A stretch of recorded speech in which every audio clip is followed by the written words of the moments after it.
naman malaman nyo na ang isipan ko'y gulong-gulo.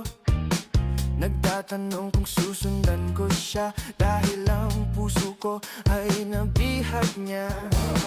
Alam mo bang minamahal ko siya at tunay ang aking nadarama. Kahit ako'y nagmumukhang tanga, ay ayos lang basta kasama siya.